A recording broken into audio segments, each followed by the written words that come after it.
अस्सलाम वालेकुम वरहमतुल्लाहि वबरकातुहू। इस्लाम एक हकीकत है चैनल में आपको खुश आमदीद कहता हूँ। उम्मीद करता हूँ कि आप तमाम लोग खैर व आफ़ियत से होंगे, खुश और खुरम होंगे। दुआ है अल्लाह तबारक व तआला आप तमाम की खुशियाँ अता फ़रमाए, सेहत व तंदरुस्ती वाली खैर व आफ़ियत वाली लंबी ज़िंदगी अता फ़रमाए, आमीन।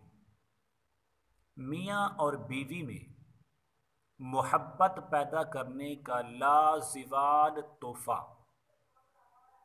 आपने इससे पहले बड़े बड़े अमल किए होंगे और करते रहते हैं।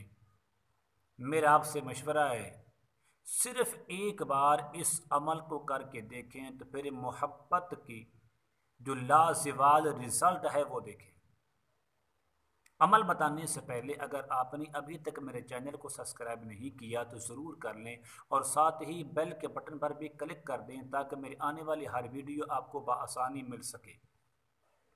अगर आप मुझसे रब्ता करना चाहते हैं तो मेरी हर वीडियो में आपको मेरा व्हाट्सएप नंबर मिल जाएगा। आप मुझसे रब्ता करके मालूमात भी कर सकते हैं, रहनुमाई भी हासिल कर सकते हैं, बिल्कुल फ्री में। अमल क्या है? अमल ये है कि आपने 40 दाने काली मिर्च सियाह मिर्च के ले लें।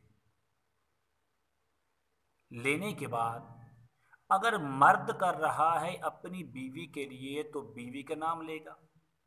अगर बीवी ये अमल कर रही है अपने शोहर के लिए तो उसका नाम लेकर इन 40 दानों पर 100 मरतबा ये कलिमात जो कुरान की आयत हैं ये पढ़नी है। कलिमात कौन सी हैं नोट कर लें, लिख लें, आसानी हो जाएगी।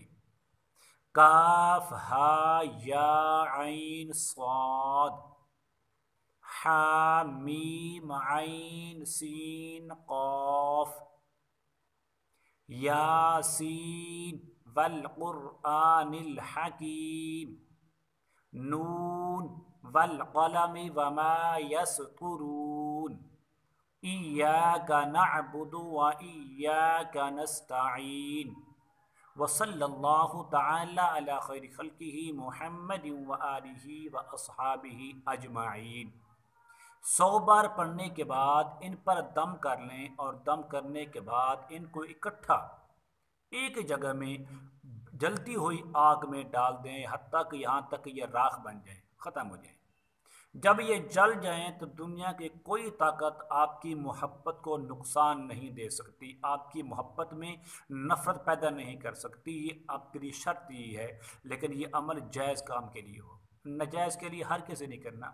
मियाँ बीवी की मोहब्बत बिल्कुल जायज़ है, निकाह के तौर पर यह मोहब्बत आई है तो उनके लिए करने का ये बिल्कुल शर्त है, उनको इजाज़त है, वो अमल कर सकते हैं। तो ज़रूर इस वीडियो को आपने शेयर भी करना है, मेरे इस चैनल को लाइक भी करना है, वीडियो को भी लाइक करें, अपने दोस्तों के साथ ज़रूर शेयर करें। अस्सलाम वालेकुम रहमतुल्लाहि व बरकातहू।